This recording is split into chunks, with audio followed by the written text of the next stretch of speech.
자, 만세전 염상섭의 소설이고요. 시기로는 현대소설인데 길이로 보면 중편소설이고 그 내용을 보면 동경에서 서울로 왔다가 서울에서 다시 동경으로 가는 내용이거든요. 이런 거를 여정을 따라가면서 소설이 전개된다고 해서 여로형 소설이라고 합니다. 대표적인 여로형 소설에 뭐 있냐면 삼포 가는 길이라는 소설이 있습니다. 혹시 아시나요? 네, 여정을 따라가면서 이루어지고 있죠. 또 원점 회귀형 소설이라고도 하는데 처음 출발한 지점으로 다시 뭐 하게 될 때? 돌아가게 될 때 이거 원점 회귀형 소설이라고 합니다. 성격이 이제 사실적이라는 게 드러나는데 왜냐하면 일제강점기의 현실을 굉장히 사실적으로 그려내고 있어서 또 비판적이다라고 되어 있는데 어떤 잘못을 지적하는 건데 일제강점기의 현실 속에서의 일제의 만행 이런 것들을 비판적으로 다루고 있죠. 그 다음에 자기 반성적이다라고 되어 있는데 이것은 이제 지식인으로서 자기가 느끼는 어떤 한계 이런 것들을 다루고 있어서 자기 비판적이라고 할 수 있습니다. 지식인이 이제 이 일제강점기 소설에 등장하게 되면 일반적으로 어떤 민중과 함께 일제에 저항하는 인물이 나오기도 하는데 약간 관찰적 입장에서 사건을 바라보면서 자신이 어떤 주체가 되지 못하는 지식인의 한계를 드러내는 그러한 작품들도 있거든요. 이 만세전이 바로 그런 작품입니다. 그래서 지식인이 현실에 대한 인식은 하는데 그 현실을 바꾸지는 못하는 한계를 드러내는 작품이다라고 할 수 있겠습니다. 그 다음에 동경에서 서울로 올라가는 길에 겪은 일을 우리 교재의 교과서에서 다루고 있는 부분이고요. 일본 식민지배 폭력성이라고 하는 거예요. 그래서 식민지배 폭력성을 사실은 여러분들 어떻게 생각할지 모르겠는데 속여 조선인들을 강제로 노역하는 곳으로 끌고 가는 거죠. 굉장히 폭력적인 행위죠. 그거에 대한 재판이 일어나서 법원에서 배상을 우리나라 법원에서요. 대법원 판결까지 확정 판결을 난 거죠. 그런데 이제 제3자 배상이라고 하는 것을 통해 가지고 일본의 잘못을 우리 기업이 배상하는 형태로 이렇게 한 거죠 지금. 그 다음에 3일 만세 전해에 일본과 조선을 배경으로 해서 쓰고 있는데 비유적인 특징이 있다라고 했는데 사실은 우리 조선 현실을 무덤에 비유하고 있습니다. 그래서 원래 제목이 뭐였어요? 무덤이었어요. 공동묘지다. 그러면서 무덤이었는데 그 제목을 바꿨습니다. 만세전으로. 자, 본문을 한번 읽어가면서 해보죠. 일본에 유학 중인 나는 아내가 위독하다는 정보를 받고 귀국에 오릅니다. 나는 도쿄에서 기차로 시모노세키까지 와서 간부역선을 올라 배 안의 목욕탕에 들리게 됩니다. 엄청 큰 배요. 안에 목욕탕도 있는. 그래 그럼 훌륭한 직업이 무엇인데 어디 있어요? 자, 여기서 훌륭한 직업이란 사실 우리 입장에서는 반어적인 편이죠. 그죠? 이 소설을 쓴 작가 입장에서는 반어적으로 쓰인 편이죠.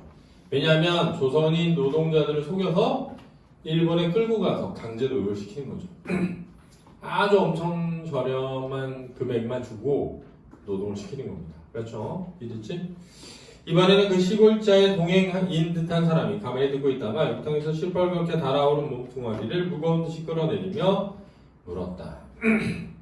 그자도 물속에서 불쑥 일어나서 수건을 등 뒤로 넘겨서 가로잡고 문지르며 한번 욕실을 휙 들여다보고 한번 휙 돌아다보는 것은 주변을 뭐 하는 거죠? 경계하는 것이죠. 왜냐하면 사실 이 사람이 말하는 훌륭한 일이란 남을 속이는 일이기 때문에 나쁜 일이죠. 그 3일 이후에 사람들이 자기들의 대화에 무심히 한 구석에 앉아있는 것을 본 뒤 안심하듯이 비로소 목소리를 낮추며 입을 벌립니다. 사실 쉬운 일이에요. 나도 이번에 가서 해오면 3번째 되지만 내재각해서 연락해가지고 내지는 뭐죠? 일본. 요보를 붙들어 오는 것인데 요보는 조선인 노동자들 업신여겨 부르는 말이에요. 즉 조선 쿠리 말씀이요. 쿠리는 하층 노동자. 노동자요. 그런데 그것은 대개 경상남북도나 그렇지 않으면 함경도, 강원도, 그 다음에 평안도에서 모집을 해야 하지만 그 중에서도 경상남도가 제일 쉽습니다. 왜? 가까워서. 일단은 경상남도가 일본에 가깝기 때문에 멀리 간다는 인식이 좀 덜하고, 두 번째는 아무래도 경상남도 쪽은 산이 많고 평지가 없어요. 적은 편입니다. 평지가 적다 보니까는 농사꾼들이 자작농이 적고, 그렇죠? 가난한 사람들이 많고, 그러다 보니까 이런 속임수에 잘 넘어가 이렇게 되는 거여서, 그자는 여기 와서 말을 끊고 교활한 듯이 웃어버렸다 그랬네요. 교활하죠. 교활한 듯이 웃어버렸다라는 작가의 서술 태도에서 이 인물에 대한 인식이 드러난다라고 할 수 있죠. 나는 여기까지 듣고 깜짝 놀랐다. 그 가련한 조선 노동자들이 속아서 지상의 지옥 같은 일본 각지 공장으로 몸이 팔려가는 것이 못 이런 도둑놈 같은 협작 불황배 술중에 빠져서 그런 거구나 하는 생각을 할 때 난 다시 한번 그자의 쌍판떼기를 쳐다보지 않을 수 없었다. 쌍판떼기는 얼굴을 속되게 이르는 표현이죠. 자, 나는 일본에서 뭘 하던 중이야? 유학을 하던 중이기 때문에 일본에 온 조선 노동자들의 참상에 대해서 어떻게 알고 있어? 알고 있었어요. 그런데 그 노동자들이 어떻게 오게 되었는지를 이제 뭐 하게 된 거야? 알게 된 거죠.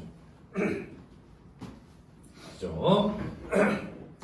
옳지. 그래서 이자의 형이 헌병군조라는 것을 듣고 이용할 작정으로 이러는 것이로군. 자, 이 일은 사실 남을 모아낸 일이기 때문에 속이는 일이기 때문에 알죠? 그를 도와줄 누군가가 있으면 뭐해? 좋겠죠. 특히 헌병군조니까 쉽게 말하면 조선을 다스리는 데 있어서 헌병이면 군인 경찰 노릇을 하는 거잖아요. 그지? 그 군인을 등에 업으면 일을 더 쉽게 할 수 있겠구나 라는 생각이 들어서 함께 이 일을 하는데 끌어들이려는 거죠. 그렇죠? 얘기하다 보니까 쟤네 형이 되게 힘 있는 사람이네. 그럼 쟤를 끌어들여서 내 일에 같이 해야지 이렇게 생각한 거지. 나는 이런 생각과 하여 보며 가만히 귀를 기울이고 앉아있었다. 그자는 벙벙이 듣고 앉아있는 그 두 사람의 얼굴을 등분해보고 나누어보고 똑같이 나누어보고 이쪽 저쪽을 보고 빙긋이 웃고 나서 또다시 말을 계속한다. 왜 남선지방에 응모자가 많고 북으로 갈수록 적은 관이 이 남쪽은 내지인이 제일 많이 들어가서 모든 세력을 잡기 때문에 북으로 쫓겨서 남만주로 기어들어가거나 남으로 현해탄을 건너가거나 두 가지 중에 한 가지밖에 없는데 누구나 그들보다는 양지가 좋으니까 잼이 1년 12달 죽도록 농사를 지어야 굶주림배 불리기는 고사하고 반년 짧은 강냉이나 실기로 부죽나서 돼질 지경이라면 번화하나는 대판과 동경으로 나가서 대판은 오사카예요. 흥청망청 살아보겠다는 수작으로 나도 하고 청을 하다시피 해오는 터인데 그러나 북선 지방은 인구도 적거니와 우리 내지인의 세력이 여기까지는 미치지 못했으니까 비교적 그놈들이 편히 살지만 그것도 미국에는 오래지 않아 동양 짝복 차고 동양 쪽박 차고 나서게 되리다. 하하하. 자, 동양 쪽박 차도록 누가 만드는 거야? 내지. 일본인들이 만드는 거죠. 자, 그러니까 왜 경상남도가 괜찮냐? 경상남도에 일본인들이 많이 진출해서 땅을 뺏고, 그죠? 노비들이 된 사람들이 많고, 살기 어려워진 사람들이 많아서, 한편으로는 북쪽으로 몰려가고, 한편으로는 이럴 바에 어디 가자? 일본이나 갈까? 하는 사람들이 많기 때문에 여기서 모집을 하면 많이 모인다. 이런 뜻이죠. 이해되니? 자, 이런 데서 일제강점기에 일본의 침략이 사실적으로 뭐하고 있다? 드러나고 있다. 라는 것도 알 수 있죠. 이해되니? 쌤 근데 혈액타임 뭐예요? 뭐라고요? 혈액타임. 지명. 자, 하나 보면 자기강선의 강설이 뭐니? 주장, 설명. 총에 들어가 있는 거 아니야? 현해탄이 그 오사카 아니 후쿠오카 알아요? 네. 후쿠오카 서북쪽 바다를 현해탄이라고 해요. 아. 후쿠오카의 서북쪽 바다. 그러니까 대한해협으로 보면 남쪽 지역. 그렇죠? 대한해협으로 보면 남쪽 지역. 후쿠오카 서북쪽에 있는 바다를 현해탄이라고 합니다. 자, 자기 강설에 열복하는 듯 자기의 주장에 설명에 감동한 듯 연애 옳지 하며 들어주는 것이 유쾌하기도 하고 자기 견문에 자기도 만족하다는 듯 또 한번 깔깔 웃었다. 그래 그렇게 모집하면 얼마나 생기나요? 초특기는 구수하다는 듯이 침을 흘리며 듣는다. 구수하다는 듯이 욕심이 생기는 듯. 얼마나 뭐요? 여비가 있지. 여행 드는데 드는 비용. 일당이 또 있지. 게다가 한 사람 모집하는데 1원 내지 2원이니까 그건 회사와 일의 종류에 따라 다르지만 가령 방적회사 여공 같은 것은 임금도 싼 데다가 모집원 수수료도 제일 헐하고 값이 싸고 광부 같은 것은 지금 시세로도 1원 50전으로 2원까지라고 가령 지금 1000명만 맡아가지고 와서 보구려 2, 3, 4 동안에 두세 달 동안 여비나 일당에서 남는 것은 그까짓 건 다 제하고라도 한 1,300~400만 원? 1,400원? 잘만 되면 그 2,000원은 간데 없는 것일 것이요. 간데 없다 보니 충분히 넘는다. 2,000원은 충분히 넘는다. 나도 맨 처음엔 그건 제주도에서 모집했지만 그때 500명 모아두고 4.149로 남긴 것이 4.149 겉으로 드러나지 않고 속으로 있는 이익, 실제 이익 8,900 근 1,000원이었고 두 번째는 올가을에 800명이나 훅가우드 탄광에 보내고 근 2,000원 돈이나 들어갔다오. 자, 조선 사람을 이렇게 노동자로 속여서 파는 것을 자기 이익으로 환산해서 계산하는 거죠. 개새끼들이죠. 그래서 항상 얘기인데 이런 일본 새끼들은 다 뭐라고 한다? 개새끼들이라고 하는 거죠. 제가 일본 문화가 한참 세계를 주름잡을 때 만화 여러분 혹시 아나요? 모노노케 히메? 모르나요? 원령 뭐죠? 그 다음에 바람계곡의 나우시카 하나요? 그 마지막을 데뷔를 장식했던 건 내가 봤을 때 벼랑이의 포뇨 같아요. 벼랑이의 포뇨. 근데 그 벼랑이의 포뇨 보면은 그 바다의 생명체들 있잖아요. 주로 대본기 때 멸종됐던 바다 생물들이 막 나오거든요. 그런 거 보면서 전 되게 일본 문화에 대해서 이게 저 때는 되게 감동하고 와 진짜 영화 잘 만든다 만화 영화지만 그랬거든요. 그때 일본이 막 잘 나가던 때죠. 일본 하면 소니 하면은 기술 이런 거 일본의 자동차 하면 내구성이 좋아서 막 굉장히 막 오래 타고 막 이렇게 그래서 우리 때는 전자제품 하면 소니 최고다 막 이렇게 생각했는데 지금은 이제 소니 그러면 카메라 이렇게 남아있는 게 약간 옛날에 소니 그러면 음악 쪽에서 되게 유명했거든요. MP3 MP3나 이런 워크맨 이런 거. 근데 저는 이 몰락을 보면서 무슨 생각하냐면은 이번에 후쿠시마에서 오염수 사실은 핵폐기물이죠. 희석화를 많이 시켰다고 하는데 제가 볼 때 이제 방출하잖아요. 그러면은 바다에 많은 생명체들이 영향을 받겠죠. 직간접적으로. 저는 그 바다의 생명체들이 그냥 가만히 있을 거라고 생각하지 않습니다. 왜냐면은 일본 만화 영화에 보면은 그런 주제들이 많거든요. 자연이 의지를 지닌 존재로 나와가지고 인간에게 재앙을 내리거든요. 인어공주가 자연입니까? 인어니까 어디까지 그래서 자연이 재앙을 내려요? 너무 좀 힐이 근데 제 개인적으로 이게 우스갯소리가 아니라 후쿠시마 때문에 저는 개인적으로 굉장히 일본이 하나만 알고 둘은 모르는 것 같은데 국제사회의 협조를 얻어가지고 사실 일본이 가장 많은 돈을 국제사회에 기부하고 있기 때문에 자기네가 방출하는 거에 대해서 허락을 받았다 이런 식으로 해가지고 속일 수는 있겠지만 그렇죠? 개인적으로는 대자연의 어떤 재앙이나 이런 것들은 인간의 어떤 인식 수준을 넘어서는 거기 때문에 저는 나중에 진짜 엄청 큰 일이 생길 수도 있다는 생각이 들어요 개인적으로. 그래서 저는 그런 생각 듭니다. 엄청난 대지진이 일어나가지고 일본에 막 그런 원자력 발전소 있는 곳에 막 원전 다 폭발하고 막 방사능 막 노출돼서 대지진이 우리나라도 영향 있겠죠. 아예 없을 수는 없겠죠. 개인적으로. 어떻게 후지산 정도로 왜냐하면 지금 오염수 방출하는 것도 우리나라에 영향 있겠죠. 지금. 그러니까 사실 이게 남의 얘기가 아니죠. 남의 얘기. 그래서 저는 개인적으로 나중에 훗날 그런 일이 있을 수 있다. 그래서 되게 위험하다.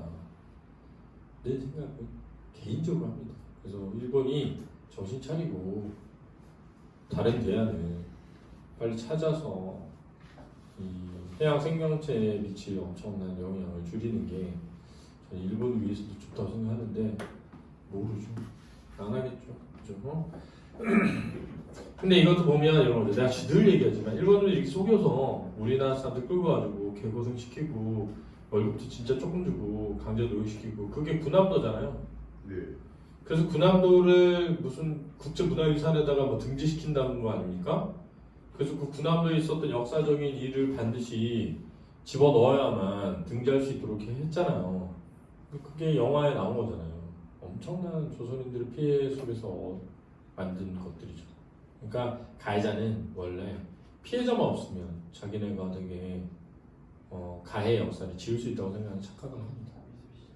그래서 결론적으로 미쓰비시, 니콘 카메라 회사 얘네들이 완전 나쁜 애들이죠. 그래서 그런 가해자들이 하려는 어떤 수작에 동조하는 사람들도 결국 가해자의 편에 있었다는 것을 역사는 기록하게 될 것이다 라고 저는 생각을 개인적으로 합니다. 예의 평생 들어보지 못한 1,000원, 2,000원 소리 눈을 희둥그렇게 뜨고 귀를 기울이고 앉아있는 시골자는 때를 다 밀었는지 그 장대한 동색 거울을 벌떡 일으켜 다시 옥당 속에 출렁 집어넣으며 만족한 듯이 또다시 말을 붙였다. 그래 조선 농꾼들이 가서 그런 공세를 잘하나요? 잘하고 못하는 게 내가 상관할 바 뭐 있겠소만은. 하여간 요거는 말을 잘 듣고 힘드는 일을 잘하는 데다가 임은이 허라니까 임금이 허라니까 안성맞춤이지. 그야 처음 내려갈 때는 품삯도 많고 일은 들어 누워서 떠먹기라고 푹 삶아야 하긴 하지만 푹 삶아야 하는 게 뭐야? 구워 삶는다, 속인다. 그래도 가인이 노자며 처자까지 데리고 가게 해주고 노자는 돈이에요. 비용. 가는 데 드는 비용이며 처자까지 데려가게 하고 게다가 빚까지 갚아주는데 쟤 아무런 놈이 안 따라 나설 놈이 있겠소? 한번 따라 나서기만 하면 전차가 있는데 그야말로 독에든 쥐지. 전체가 뭐예요? 앞에 있었던 일들 차례 전에 있었던 어떤 형식 그러니까 앞에 얘가 뭘 했어? 빚도 뭘 줬어? 갚아줬잖아요.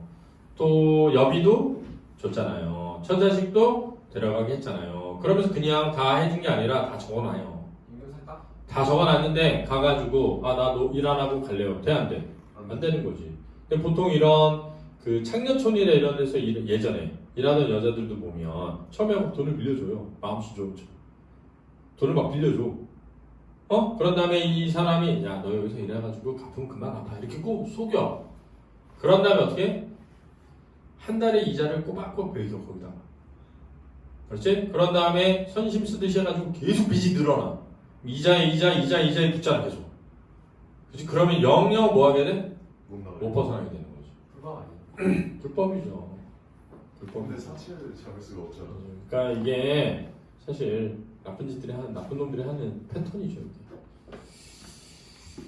그래서 전차가 있는 데는 그 전에 받은 돈이 있는데 그야말로 덕에든 지지. 일이 고되거나 품이 허락인 고사하고 굶어 돼진다기로 하는 수 있나? 하하하. 야 사람이 그치? 굶어 죽는다는데 웃음이 나와? 인간의 탈이 쓴 짐승이죠. 벌써 부하가 되었다는 듯이 득이 만면하여 모집 방법의 비술까지. 누가 부하가 됐다는 듯? 조선 노동자들이? 시골자가. 자 지금 있잖아. 이 사람이 시골자를 뭐 하는 거야? 꼬시고 있는 거죠. 자기랑 같이 하자. 왜? 그 시골자의 형이 뭐야? 군인. 군인이고 헌병이고 걔를 이용해서 그렇지? 돈을 크게 더 벌어보고 싶어서. 그래서 마치 내 부하가 된 것처럼 그 시골자가. 알았지? 조심해야 돼. 비술까지 도덕이 설명해주고 앉았다. 나는 좀 더 들으려고 일부러 머뭇머뭇하다 하며 앉으려으려니까 승객이나 올라탔는지 벼랑간 요괴에게 한때가 기밀어 들어오기에 금시초문의 그 무서운 이야기를 처음 들어본 그 무서운 이야기. 이 무서운 이야기란 누구를 속여서 데려가더니 조선으로. 이걸 징용이야. 징용. 언제 징용. 곰곰이 생각하며 몸을 훔치기 시작했다. 몸을 훔치는 게 뭐지? 목욕을 하기 시작했다. 22세쯤 된 책상 도련님이 그때의 나로서는 그때의 나로서는 그랬으니까 이 이야기가 서술하는 시점과 서술된 시점 사이에 뭐가 존재한다? 간극이 존재한다. 서술하는 시점과 서술된 시점 사이에 간극이 존재하는 겁니다.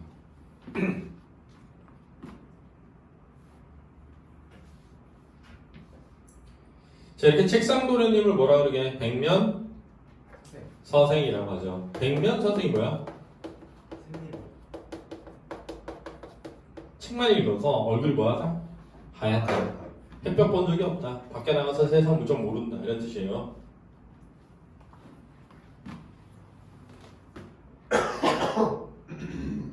이러한 이야기를 듣고 놀라지 않을 수 없었다. 인생이 어떠니 인간성이 어떠니 사회가 어떠니 해야 다만 심심파적으로 하는 탁상공론에 불과한 것은 물론이다. 탁상공론이 뭐니? 책상에서 쓸데없이 얘기하는 거죠. 빈 얘기, 아무 의미 없는 얘기하는 거죠. 책상 위에서 아무 쓸모없는 얘기하는 거 탁상공론이라고 합니다. 이런 거 많이 보죠. 특히 이제 저는 개인적으로 20대 청춘들 볼 때 많이 느끼는 것 중에 하나예요. 굉장히 탁상공론을 하고 있구나. 그러니까 선생님 이제 제자들 중에서도 보통 이제 연고대 이상 가는 시험 못하는 애들 수두룩해요. 일자리가 없느냐 그거보다는 성이 안 차는 거야. 자기가 공부해서 여기까지 왔는데 저런 기업에 들어간다고 이렇게. 대기업에 가는 게 되게 막 엄청 대단한 것처럼 생각을 많이 하더라고요. 가보면 또 현실이 그렇지가 않은데. 대기업에 간 사람들 중에 대부분이 40대 중반 되면 나옵니다. 40대 중반. 기술직이면 좀 다른데 기술직도 선택을 하는 거야. 결국은 승진을 포기하고 남는 거죠. 그러니까 선생님 형 같은 경우는 현대 엘리베이터에 들어갔는데 기술직으로 들어간 거죠. 기술직으로. 근데 대학을 나오지 않은 채 들어갔단 말이야. 전문대 졸업이거든. 그러니까 들어가자마자 어때? 자기보다 3년 뒤에 온 애가 월급이 더 높아. 그 따라갈 수가 없는 거야. 따라갈 수가. 근데 이제 그렇게 가다가 상무가 브라질에 같이 가자. 그래서 갔단 말이에요.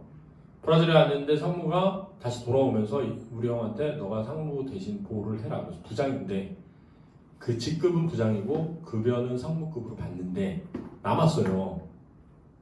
지금 어떻게 됐느냐?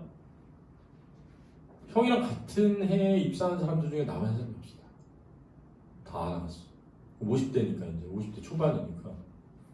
그러면은 그 막 빨리 승진해가지고 막 상부 다를 때 이사 다 나갔어. 다.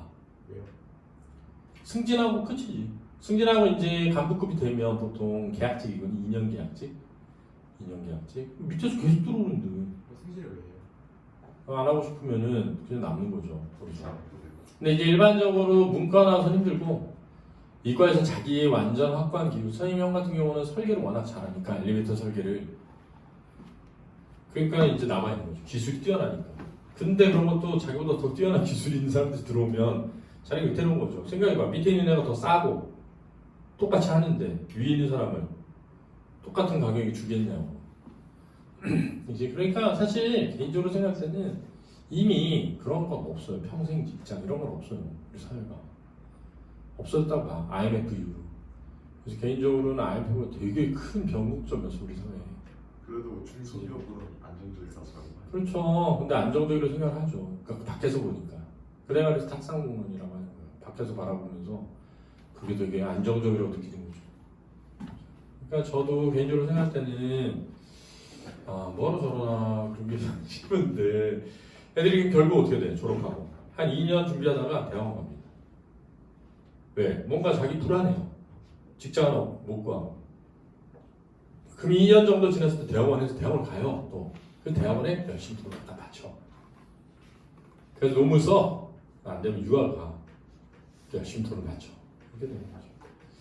많이 봐왔습니다.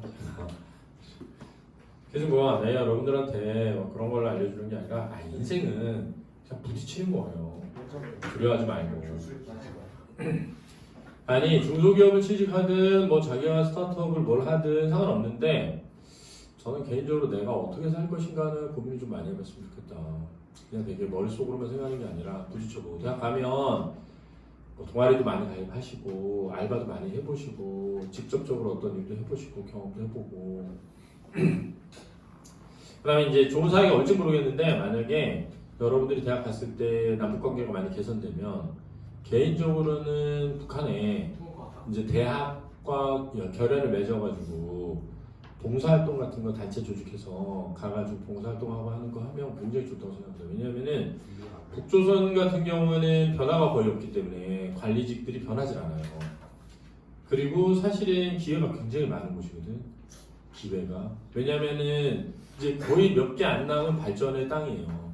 워낙 발전이 안 돼 있기 때문에 개발하게 되면은 그걸로 돈이 몰려 들어가면 엄청난 속도로 발전할 수 있는 게 많거든. 그러면 이제 그때 예를 들어서 대기업 같은 데서 진출하려고 해. 그럼 뭐가 있어야 돼? 제일 중요한 게 인력이거든. 사람과의 관계. 그럴 때 입사원서에 그런 거 쓰는 거지. 자기 경험에. 대학교 3학년, 4학년 때 북한 자강도에 뭐 예를 들면 어디에서 봉사활동하면서 자강도 관리원인 누구하고 관계를 맺으면서 이렇게 했다. 그러면은 너 이 사람 알아? 그러면서 뽑히는 거죠. 김일성 최고대학이랑 자녀들은 느껴져. 뭐 헛소리는 그만하시고 아무튼 탁상 공론 그만하시고 물론 이제 시대의 상황이 맞아 떨어져야 되긴 하는데 만약에 제가 이제 무스갯소리를 하는 게 아니라 진짜 만약에 지금은 힘들고 윤석열 정부 때는 힘들고 진보적인 정부 들어서고 약간 관계 개선이 돼서 약간 교류가 안정화되는 상황이 온다면 개인적으로 여러분 대학 다니는 시절에 그러면은 한 번쯤 고민해 보면 굉장히 좋은 기회가 될 수도 있다 개인적으로. 그래서 사실 여러분들 어떻게 생각하세요? 저는 북한이야말로 가장 친미적인 정권이 되고 싶은 욕심이 있을 거예요. 왜냐하면 체제가 안정되고 보장받으려면 미국 편에 서야만 되거든. 지정학적으로는 어쨌든 중국이랑 붙었기 때문에 중국 편에 서 있지만 내심에는 굉장히 친미적인 그런 걸 가지고 있을 거예요. 그래서 어떻게든 자기랑 살아남으려면 친미 정부로 가야 된다는 걸 알고 있을 거란 말이야. 개방하는 순간 근데 이제 그런 걸 생각해야 돼요. 미국이 정말 민주주의를 수호하기 위해서 한다고 생각하면 안 돼. 미국은 자기네 나라의 뭘 위해서 이익을 우선시하는 국가예요. 그건 저는 국가는 그래야 된다고 생각하기 때문에 미국은 정말 현명하다고 생각하거든. 자기 이익이 중요해요. 그래서 독재자 많이 지원합니다. 미국의 이익에 부합하면. 그러니까는 미사일 막 만들잖아요. 미사일 왜 만들겠어? 미국한테 공격하려고? 죽으려고? 그게 아닙니다. 친미 정부를 세우기 위한 수단일 뿐이라고 생각해요. 그러니까 미국이 실질적으로 위협을 느끼고 얘네들을 우리 편을 만들어놔야겠는데 라는 어느 시점이 오면 저는 북한이 친미 정권으로 바로 들어설 거라고 생각해요. 그 미국이 야 너네 친미 정부니까 민주주의 해야지 안 한다고 봅니다. 왜냐하면 민주주의보다 독재 국가를 다루는 게 훨씬 쉬워요. 자기 정권의 입장에서는 민주주의를 다루는 것보다 독재 정권을 다루는 게 훨씬 쉽기 때문에 그것을 인정해주면 돼요. 자기 편이기만 하면. 그러면 생각해봐. 북한이 완전히 독재적인 그걸 가지고 친미 정부가 들어섰다고 해봐. 그러면 미국의 친기업적인 사람들한테 땅 막 불화 막 해주고 막 여기서 돈 벌 수 있도록 해주고 퍼다 줄 거 아니야.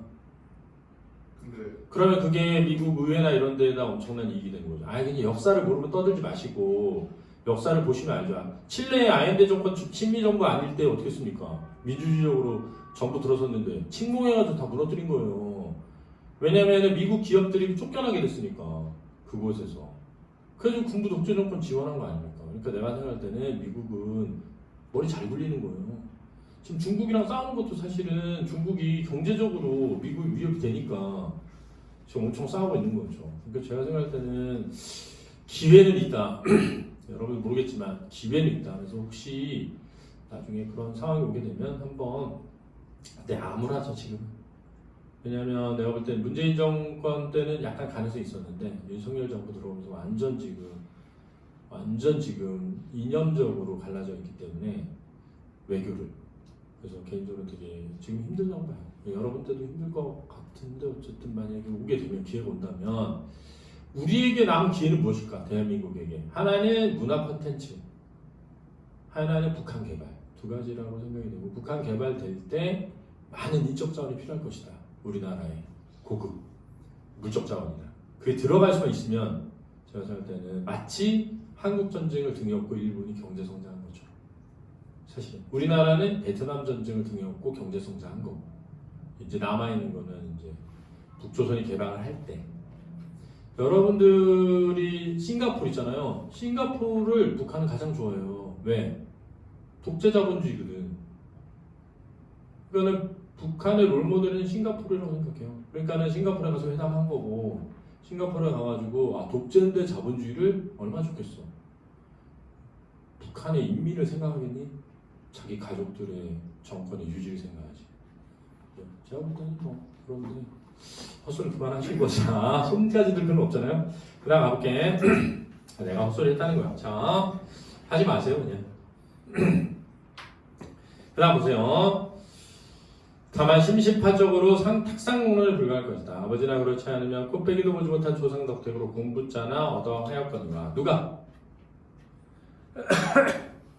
내가 소설관이나 들춰보았다고 인생이니 자연이니 신이 소설이나 한대야. 결국 배가 불러서 포만의 비애를 호소할 따름이요 넘치도록 가득한 살 인생 실사회의 이면의 이면 진상과 진상의 진상과는 아무런 관계도 연락도 없을 것이다.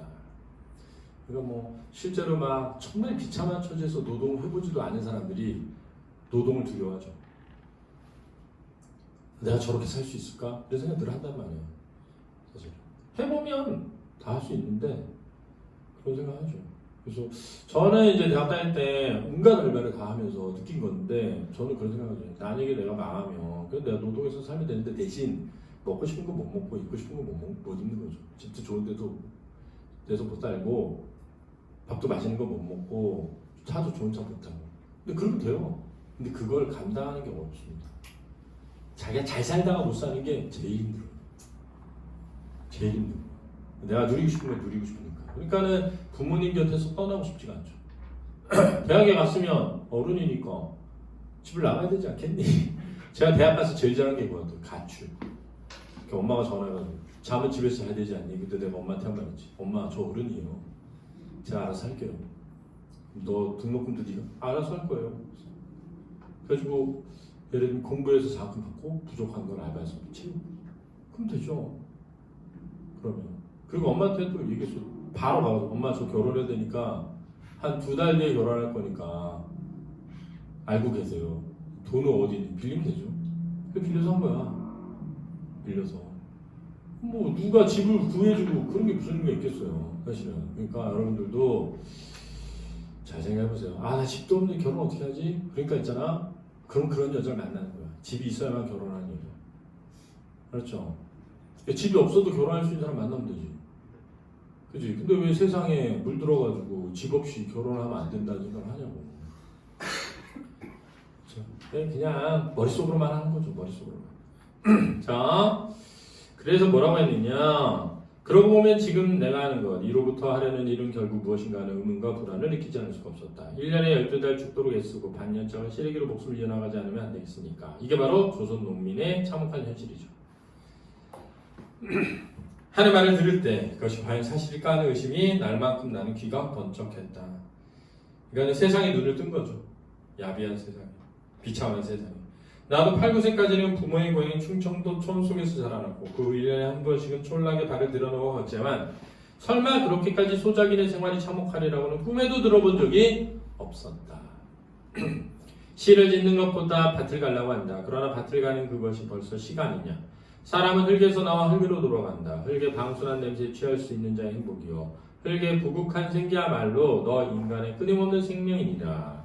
이러한 의미로 올 봄에 산문시를 쓰던 자기의 공상과 천녀가 뭐죠? 천박한 생각. 도리어 부끄러웠다. 왜냐하면 한 번도 그런 농촌에서의 삶을 제대로 살아보지는 않아놓고 그치? 자연 속에 돌아가서 자연과 버타면서 사는 것의 즐거움을 논했다는 거죠. 그치? 고전 속에 고전 시간에 나오는 자연 친화적인 삶에 대해서 논한 거랑 똑같죠. 이러한 의미로 그랬다. 그 향기에 취할 수 있는 자가 행복스럽지 않다는 것도 아니다. 조관우의 낮잠은 위약은 소화제. 고등 유민 계급의 유행병이나 걸릴까 봐서 대패밥 모자에 연경이나 쓰고서 아침 저녁으로 호미자를 잡는 것이 자 건강이 걱정돼서 취미로 농사짓는 거예요.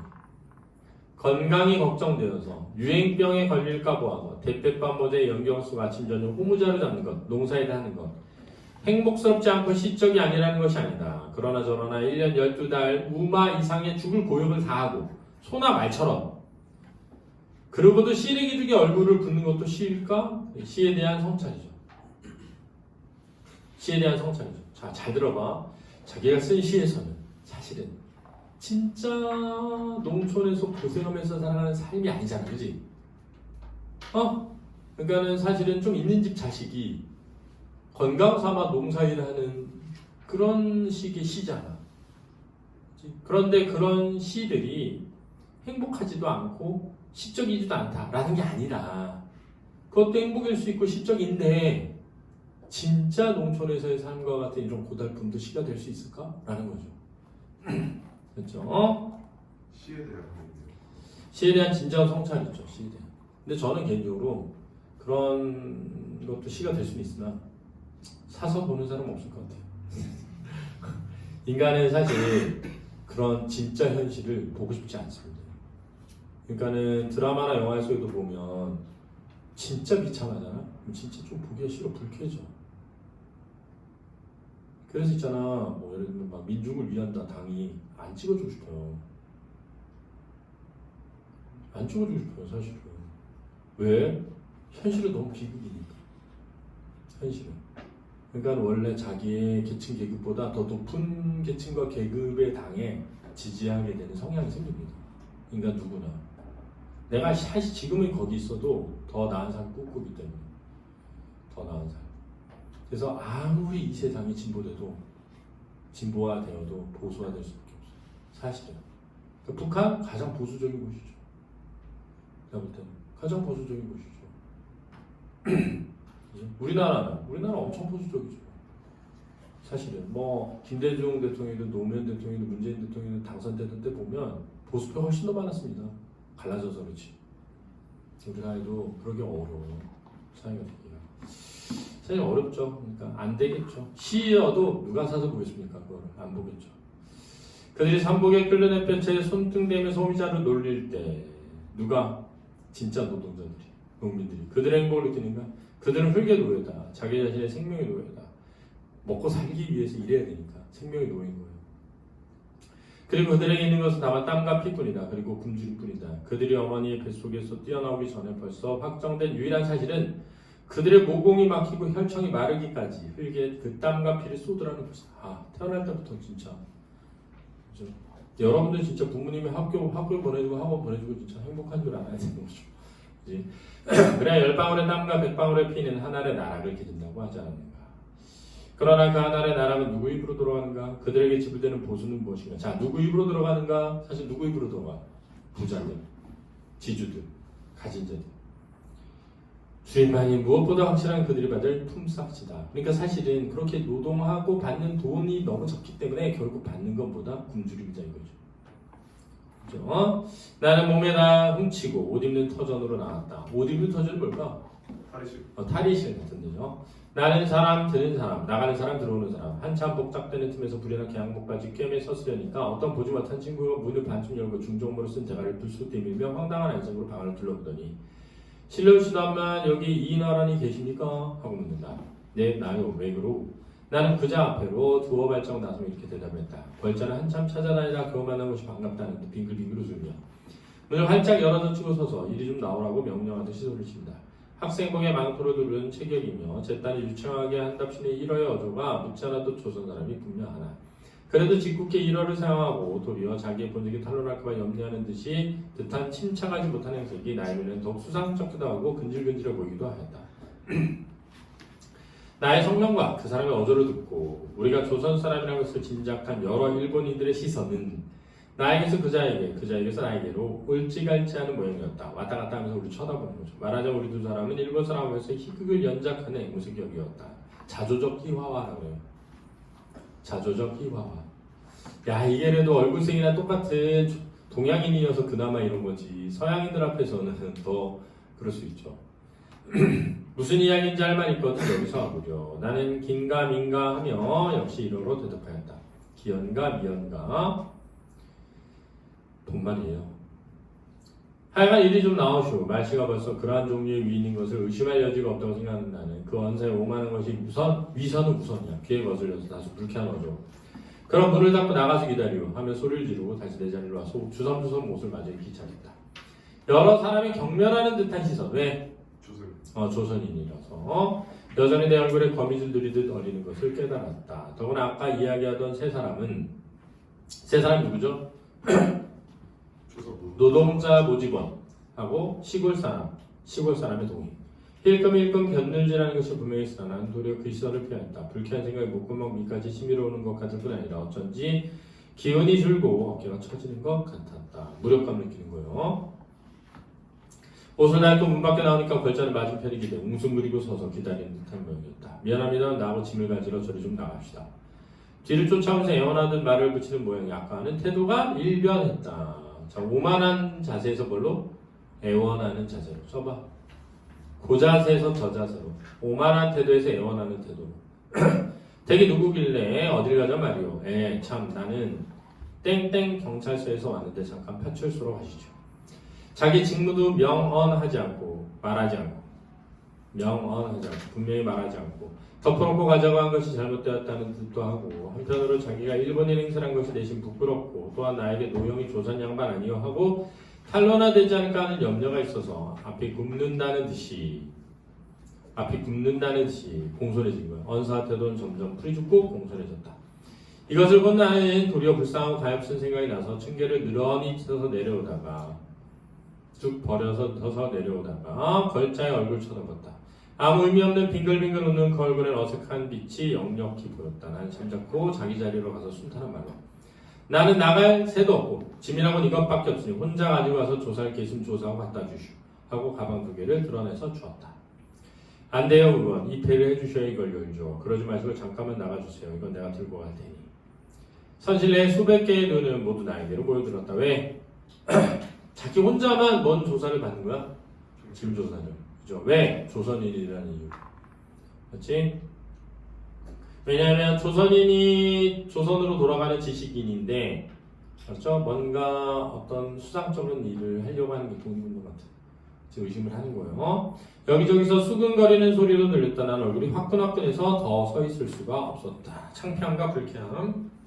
내가 도적질이라는 혐의가 있단 말이오. 가져가서 마음대로 하는데야 또 어쩌란 말이오. 정 그렇다면 이리로 들어와서 조사를 하라고 하구려.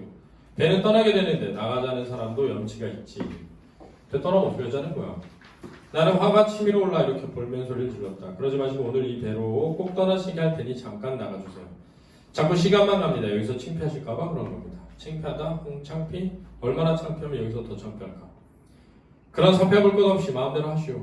사표는 사사로운 척. 사정 볼 것 없이. 홧김에 이렇게 소리를 질렀으나 그의 말하는 모양이 밉상스러운 중에도 가엾어 보이지 않은 것도 아니오.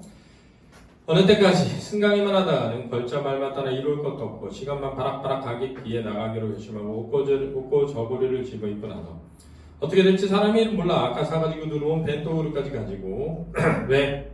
돌아오지 못할 수도 있으니까 가방을 들고 앞에 나가는 형사의 뒤를 따라 나섰다. 형사가 큰 성공이라는 듯이 득이 만면하며 진짜 그러시지요 하며 웃는 그 얼굴에 달리는 듯 하고 빈정내는 듯한 빛이 보였다. 나는 무심 중에 주먹이 부르르 떨리는 것을 깨달았다. 분노죠. 가판으로 나와서 승강과한테 불러다가 조사하게 하려 해보았으나 그것도 들어주지 않아서 화가 나는 것을 줄이 참고 결국 잔교로 내려섰다. 다리 있잖아, 배 탈 때. 그렇지? 그러니까 선실에서 나와서 가판에서 조사하라고 했는데 그것도 안 돼가지고 다시 내린 거야. 그렇지? 예전 비행기 타고 어디 가려고 했는데 갑자기 와가지고 뭐 아랍인이라고 해서 짐 조사하겠다고 하면 끌고 내리면 그렇지않아. 뭐 무슨 비행기에 폭발 물리를 누가 실었다 이런 정보가 들어왔어. 그럼 일단 누구부터 내리게 하겠어? 아랍인들부터 벌써 내리게 하겠죠. 근데 보통 그 미드 보면은 아랍인이 아니라 누구야? 미국인이 그런 놈이죠. 24시간 나오잖아. 그지? 책략된 부분의 줄거리. 배에서 내린 나는 학생복 입은 형사와 함께 인내버스를 입은 형사 그리고 양복의 외투를 입은 형사를 만난다. 그들은 나에게 하루 묵고 갈 걸 강요하지만 나는 유치장에서 욕을 볼 것을 걱정을 거절한다. 그러자 그들은 그곳에 나의 가방을 연다.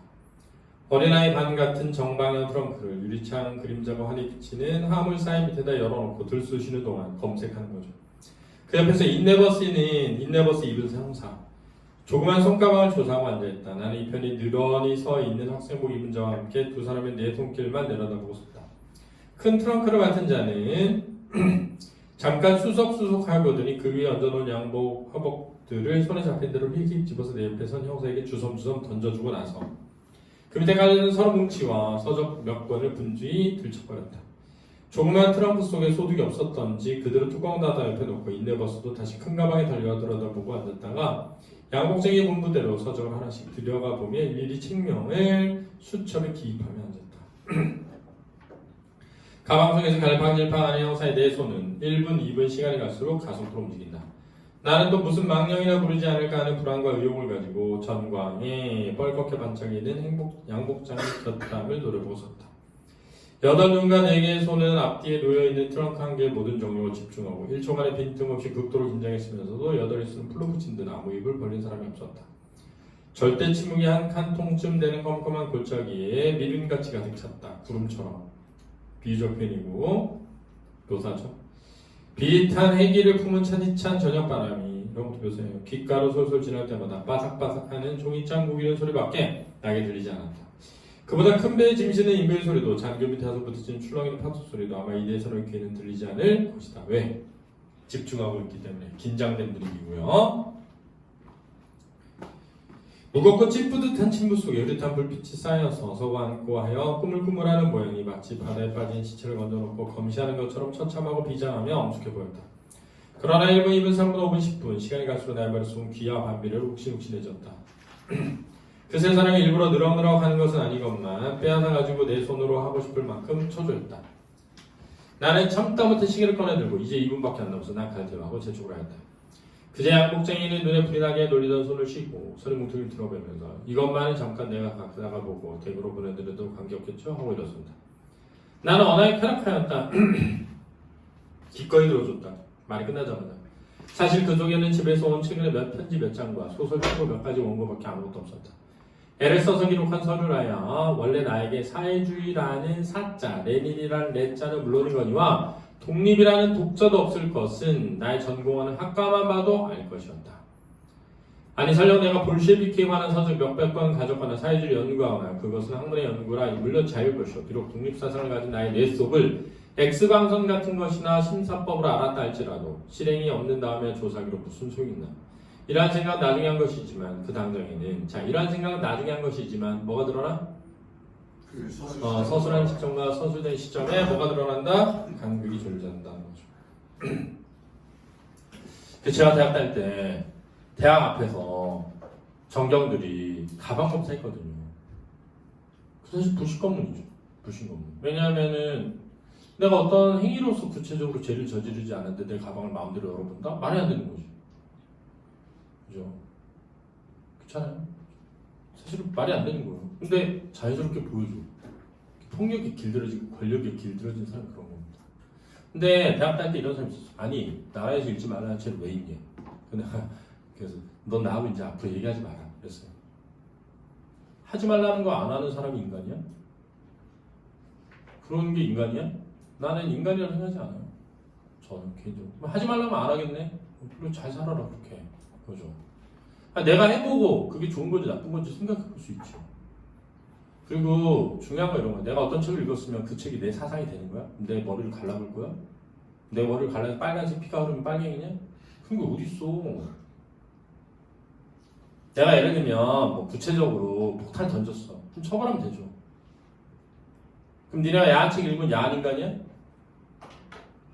그러냐고. 어떤 책을 읽으면 어떤 인간이 되는 거야? 그런 게 어딨어 이 세상에. 그래서 가장 나쁜 사상을 담은 책이라도 읽어서 그것이 잘못되는 것을 아는 것이 중요하죠. 아니 그렇게 자신이 없어가지고 뭐 할 거야. 아니 그렇게 사회주의나 공산주의가 무서워? 그렇게 잘된 나라도 없는데 뭘 그걸 무서워하는 거야. 내가 생각할 때는 진짜 쓸데없는 걱정이라고 생각해요. 개인적으로는. 근데 그랬단 말이야. 생태학 다닐 때도. 그리고 심지어는 대학생인데 그런 얘기를 하는 애가 있어요. 대학생인데 야 읽지 말라는 책을 왜 읽니? 어이가 없어가지고. 그런 애들하고는 이야기해봤자 남는 게 없죠. 머리에 든 게 똥인데. 머리에 든 게. 시키는 대로 살아 그러면. 남이 시키는 대로. 남이 읽으라는 것만 읽고 남이 하라는 것만 하면서 살라고. 그리고 인간답게 살겠다는 사람한테 해방이나 놓지 말고 그런 거죠. 근데 이제 그래서 사상의 자유는 굉장히 중요한 겁니다. 인간에게. 사상의 자유. 내가 마음대로 내가 하고 싶은 것에 대해서 생각해 볼 수 있죠. 그런데 행위를 할 때는 타인에게 해악을 끼치는 행위를 하면 처벌해야죠. 타인에게 구체적인 행위로서 해악을 끼치면 처벌할 수 있죠. 개인적으로 생각할 때는. 그러니까 잘 봐. 얘는 그동안 편하게 지내보다가 조선으로 가는 배에 탔는데 조선인이라는 이유만으로 내리라고 한 거야. 그래서 가방 검사한 거야. 굉장히 어때 마음이? 불쾌하죠. 불쾌하죠. 그럼 깨닫게 되는 거야. 아, 조선인이라는 처지가 어떤 건지를. 근데 눈 감고 살고 싶죠. 사실은 나만 안 닿으면 된다 이렇게 생각하니까, 나만 안 겪으면 된다 이렇게 생각하니까 똑같다고 생각하는 게 뭐냐면, 선생님이 이게 강남에서 수업할 때 대충해서 그다음 한 10년 전쯤 뭐 했냐, 외고, 과고, 자사고 이런 데서 부모 품앗이 됐어. 부모 품앗이가 뭐니? 잘 좋은 직업을 가진 부모들이 학생들 견학을 자기 회사에 오게 한 다음에 잠깐 여기에서 뭐 한 것처럼 이런 것처럼. 일한 것처럼 도장 찍어주는 거예요. 그래서 그걸 뭐 했어? 승기구나 이런 데 쓰죠. 그래가지고 그걸로 대학을 갔단 말이에요. 그래서 심지어는 외국에서 살다 온 애들은 전형이 따로 있어가지고 대학을 가기 쉬웠어요. 근데 껍데기는 뭐였냐? 껍데기는 수능 점수로만 뽑는 게 획일화된 체계니까 다양한 능력으로 학생 뽑자. 그래서 실제로 만들어진 것들이 대부분 집 있고 돈 있고 빽 있는 사람들이 할 수 있는 것들이었단 말이야. 나는 그게 되게 불편하고 부당하다고 생각했거든. 근데 많은 사람들이 그렇게 갔어. 많은 사람들이. 근데 내가 놀란 건 이거야. 근데 이제 그게 문제가 돼가지고 사회 이슈가 됐잖아. 그러자 그렇게 간 애들이 다 입을 닫고 아무 말도 안 해. 왜? 자기만 아니면 되는 거야. 그 시대 때 간 애들은 다 그랬을 거거든. 그럼 누군가라도 나서서 우리 때는 다 그랬다라고 해야 되는데 다 아무 말도 안 해. 그냥 한 명만 조지면 되는 거죠. 내가 아니면 되니까. 이게 진짜 정말 어처구니가 없는 거죠. 그런 거. 그러니까 얘도 이런 거죠. 그동안 눈 감고 지내왔던 조선의 현실을 자기가 겪게 되는 거죠. 벗어날 수 없으니까. 그랬다. 짐을 가볍게 해준 트렁크를 두 손에 들고. 왜? 뺏어갔으니까. 그지? 어서 올라오라는 선언에 꾸지람에 들어가면 겨우 가판이 올라가자 길을 쓰는 듯한 경적과 마르는 소리 같은 기적 소리가 나며 신경이 짜릿짜릿한 징소리가 교양적으로 호젓하게 암흑에 쌓인 부두 일판에 처량하고 요란하게 울렸다. 자, 이 부분에서는 나의 심정이 반영되었다고 할 수 있죠. 배는 소리 없이 미끄러져 벌써 두어 칸통이나 장교로에서 떨어졌다. 전선으로 오는 여관 하인들이며 인부들의 그림자가 쓸쓸한 벌판에 성기 차차 조그맣게 눈에 띄었고 장교 위에서 휘두르며 가는 등불이 쓸쓸한 바람에 불려 길어졌다 짧아졌다 한다. 자, 이 처량하고 쓸쓸한 풍경의 묘사는 나의 심리가 반영된 것이다 라고 할 수 있습니다. 나는 선실로 들어갈 생각도 없이 으스럼한 갑판 위에 찬바람 쐬어며 웅숭거리고 섰다. 격심한 노역과 추위에 피곤하여 깊은 잠에 들어가는 항구는 의인화되어 있죠. 소리 없이 암흑에 누워있을 뿐이요. 전시의 안식을 지키는 야광주는, 야광주가 뭐죠? 구슬, 빛을 야는 구슬. 전시는 도시 전체. 이게 저런 거죠. 가로등. 벌써부터 졸린 듯이 점점 불빛이 적어가고 수요가 줄어가면서 깜짝깜짝 졸고 있다. 왜? 육지로부터 멀어지니까. 그가 그렇죠? 나는 인간계를 떠나 방랑이 몸이 된 자처럼 그 불빛 낱낱이 어떤 평화로운 가정의 대문을 지키고 있으려니 하는 생각을 할 때 선뜩선뜩한 별보다 점점 멀리 흐려가는 불빛이 따뜻하게 보였다. 나의 머릿속은 단지 혼돈하였을 뿐이요. 눈이 화끈할 뿐이었다. 왜? 눈물이 날 것 같았다. 왜? 조선인으로서 받은 뭐가? 처지가 비참해서. 왜 투포컷에 두 손을 찌르고 어느 때까지 우두커니 서 있는 내 눈에는 어느덧 뜨끈뜨끈한 눈물이 비어져 나와서 상기가 된 자업감을 흘러내렸다. 찬바람이 산뜩산뜩 스며들어가는 것을 나는 실수로고도 아니하고 여전히 섰었다.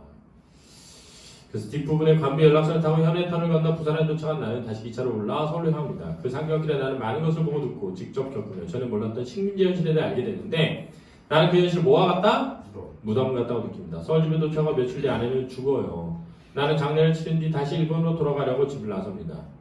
소설의 주인공이 경성역에서 기차를 기다리고 있는 데서 끝난다. 그래서 결국 일본 돌아가게 된다면 원점 배경 소설이 됩니다. 이해됐습니까? 네, 수고하셨습니다. 빨리 이제 풀어봐.